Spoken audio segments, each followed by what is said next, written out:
में बरेली के प्रोफेसर।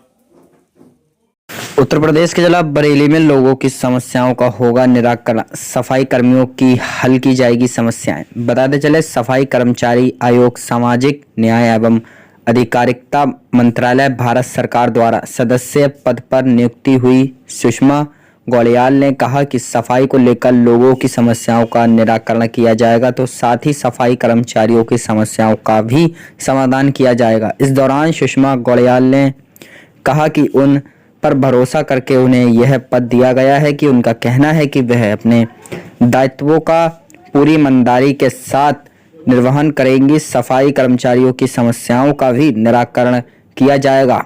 उन्होंने कहा कि वह मलिन बस्तियों में भी गई हैं, उन्होंने वहां पर जाकर उनकी समस्याओं को भी सुना है। इज्जत नगर क्षेत्र में सफाई कर्मचारी के साथ हुई मारपीट की बात को भी उठाया गया। उन्होंने कहा कि अभी उन्हें पद ग्रहण किया 2-3 दिन ही हुए हैं, धीरे धीरे वह बातों को समझ रही हैं और सभी समस्याओं का निराकरण कराएंगी। सबसे पहले मैं समस्त पत्रकार बंधुओं का अभिनंदन करती हूँ। बहुत बहुत धन्यवाद कि आप सब लोग यहाँ पर आए हैं। और मैं अपने भारतीय जनता पार्टी अपने शीर्ष अधिकारियों का बहुत बहुत धन्यवाद देती हूँ कि उन्होंने मुझे राष्ट्रीय सफाई कर्मचारी आयोग मंत्रालय में मनोनीत किया है।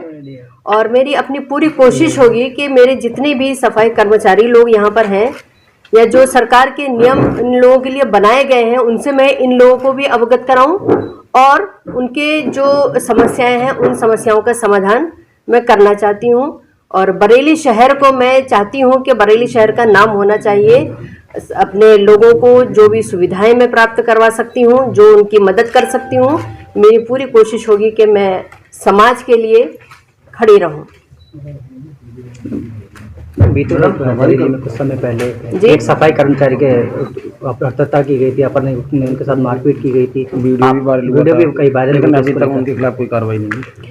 देखिए, अभी दायित्व लिए हुए मुझे अभी 2-3 दिन ही हुए हैं और मैं अभी धीरे धीरे, जैसे कि आज भी मैं मलिन बस्तियों में गई हूँ, मैंने वहाँ पर भी बहुत सारी समस्याएं सुनी हैं। परसों मैं यहाँ आई थी और 2 दिन से मेरे लगातार भ्रमण चल रहा है। जितनी भी समस्याएं हैं, मेरा पूरा प्रयास है, चाहे किसी भी तरह की समस्या उसका समाधान करने का पूरी कोशिश करूंगी। मैं न्याय दिलाने की कोशिश करूंगी। पूरी तरह से मैं समाज के लिए समर्पित हूँ। सफाई कर्मचारी ठेके में जा रहे हैं, जबकि सरकारी जिला पंचायत में भी है, नगर पालिका में भी है, नगर निगम में भी है।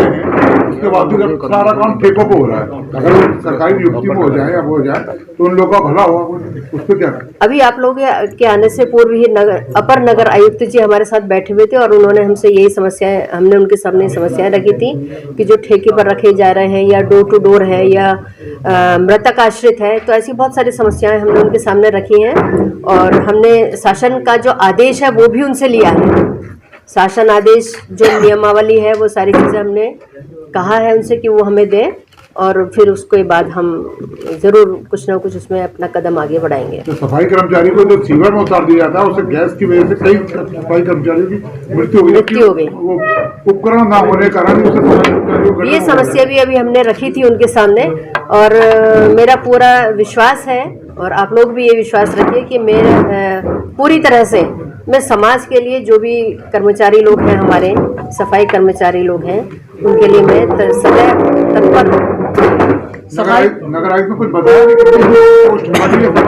मैंने उनसे नियमावली अभी मांग ली है और वो मुझे अभी दे देंगे। हालांकि व्हाट्सएप पर अभी जिला पंचायत में भी है, नगर पालिका में भी, जो तहसीलों में नगर पालिका है उनमें भी है, सभी जगह सफाई कर्मचारी, तो सभी जगह हर डिपार्टमेंट में सफाई कर्मचारी। कितनी जगह खाली है, थोड़ा इस बारे में पता करो। ये भी हमने सब नियमावली उनसे ले ली है और धीरे धीरे अभी, चूंकि मैंने जैसे भी बताया कि अभी 2 दिन ही मुझे इस दायित्व का करने का अवसर मिला है और मैं धीरे धीरे ये सब समस्याओं को उठाने का प्रयास करूँगी। मैडम, सफाई कर्मचारी को पिछले 3 महीने तनख्वाह नहीं मिली, संविदा लगातार धरना हो रहा है, कूड़ा सुखाने वालों को भी तनख्वाह नहीं मिली 3 महीने से। ठेकेदार को नगर निगम द्वारा पेमेंट होता है पर ठेकेदार को पेमेंट नहीं करता। ये समस्या भी अभी बात हमने रखी थी उनके सामने और जल्दी ही इन सब चीज़ों का निवारण हम करवाएंगे। मैं करवाऊंगी, मेरा पर आप ये विश्वास रखिएगा कि ज़रूर मैं मेरा पूरा प्रयास और बहुत कोशिश मैं करूंगी कि अपने लोगों को कहीं पर भी किसी तरह की कोई दिक्कत ना आए। जितनी मेरे से मदद हो सकती है मैं पूरी तरह से कोशिश करूंगी। आप 2 दिन से लगातार आप निरीक्षण कर रही हैं, क्या क्या खामियां पाई गई, क्या क्या देखी? जो खामियां मुझे मिली थी, मुझे सबसे ज़्यादा एक खामी अभी जो मैं एक बस्ती में गई थी तो वहाँ मातृशक्ति की मुझे मिली थी कि जो महिला कर्मचारी हैं, हमारे सफाई कर्मचारी हैं, उनका जो ट्रांसफ़र कर दिया काफ़ी दूर करा है। तो मैंने अभी उनसे सर से यही मैंने कहा था कि भाई महिलाओं का एक जो नियम है, नियमानुसार ट्रांसफ़र कितने से कितने दूरी तक हो सकता है वो मुझे आप दीजिए, क्योंकि ये तो मातृशक्ति के साथ उत्पीड़न है कि अगर उनको बहुत दूर तक भेजा जाए, ये उत्पीड़न है उनका। तो मैंने अभी ये वाली बात भी उनके सामने रखी है कि उनका ट्रांसफ़र महिलाओं का बहुत ज़्यादा दूर नहीं होना चाहिए। मैम ऐसे कई लोग हैं, अधिकारी हैं, आप यहाँ पर तो आप बताती, फिर उसके बाद में ठंडे बस्ते में रख दी जाती है, कोई कार्रवाई नहीं होती, उसके लिए क्या आप करने पाएंगे? उसके लिए ये है कि अभी जैसे अब मुझे दायित्व ये मिला है, चूँकि मैं बरेली शहर से हूँ तो मैं यहीं रहूँगी। मेरी पूरी कोशिश होगी कि पहले मैं यहाँ के लोगों के लिए काम करूँ। हालांकि पूरे भारत का ही दायित्व हमें मिला हुआ है तो सभी जगह लाऊंगी, लेकिन मुझे यहाँ के जो कर्मचारी हैं उनके लिए विशेष तौर से, अपने यूपी के कर्मचारियों का विशेष तौर से ध्यान रखना होगा और मैं करूँगी, निश्चित मैं करूँगी। ठीक है।